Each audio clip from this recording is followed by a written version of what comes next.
Why are fake people praised while honest ones are crushed? Win with lies, lose with truth. But who sleeps peacefully at night? The story today is as follows. In the shimmering towers of a corporate jungle, where people wore suits like armor and smiles like masks, worked two men. Ethan was real, painfully real. He spoke what he believed, even if it was unpopular. He stood by his principles, even if it meant standing alone. He was kind, but not soft, honest, but not strategic.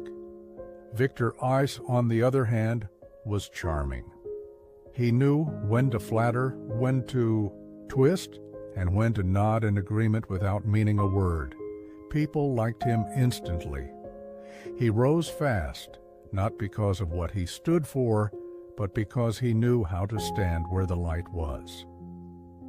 For years, Ethan and Victor were rivals, not just for promotions, but for influence, for respect, for the truth of what leadership meant.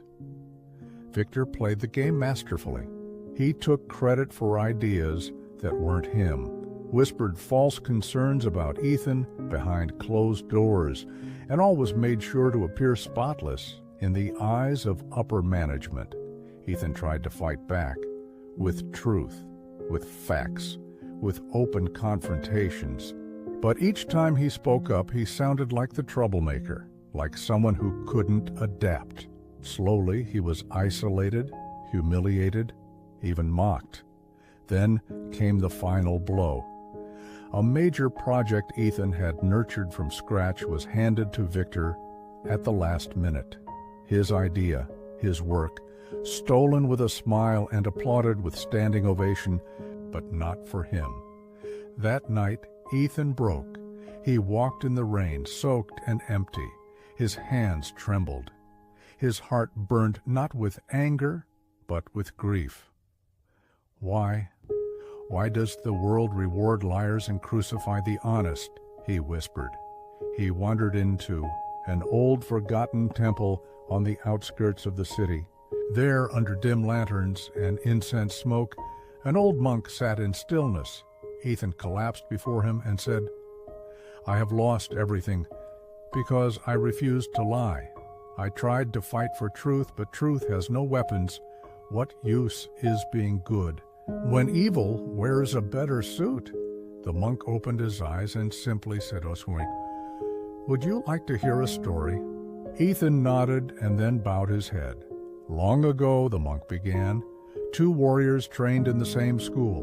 One, named Riku, trained with integrity, always facing pain directly, never cheating, never boasting. The other, Sora, trained only to win, learning every trick, every illusion, every shortcut.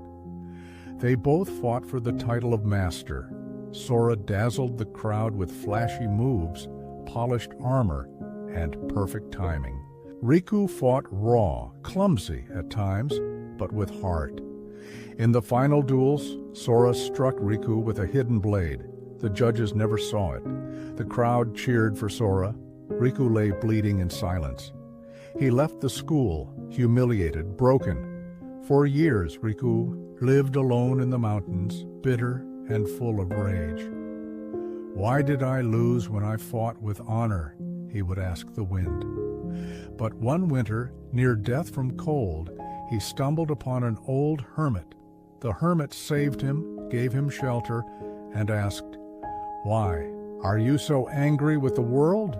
Riku replied, "Because I lost everything by being true."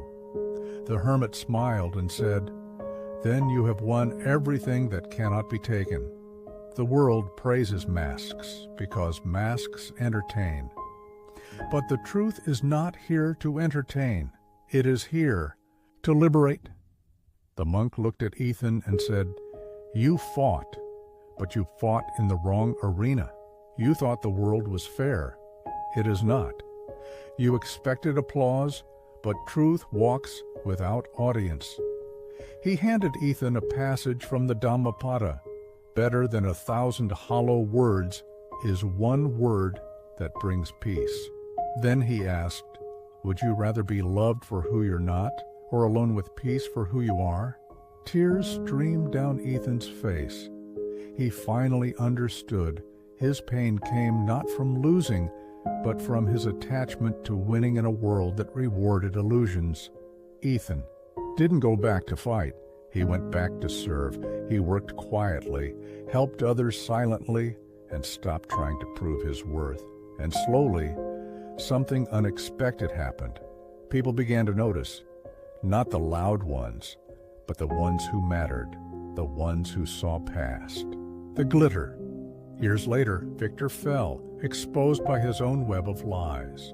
And when the dust settled, it was Ethan they turned to. Not because he had shouted for truth, but because he had become it. So, what do you think? Why are sincere people often misunderstood? Because the truth walks slowly, while lies ride chariots. Because real hearts don't shine like mirrors, they glow like coals, warming only those who come close enough to feel. But in the end, only the real lasts, and only the real find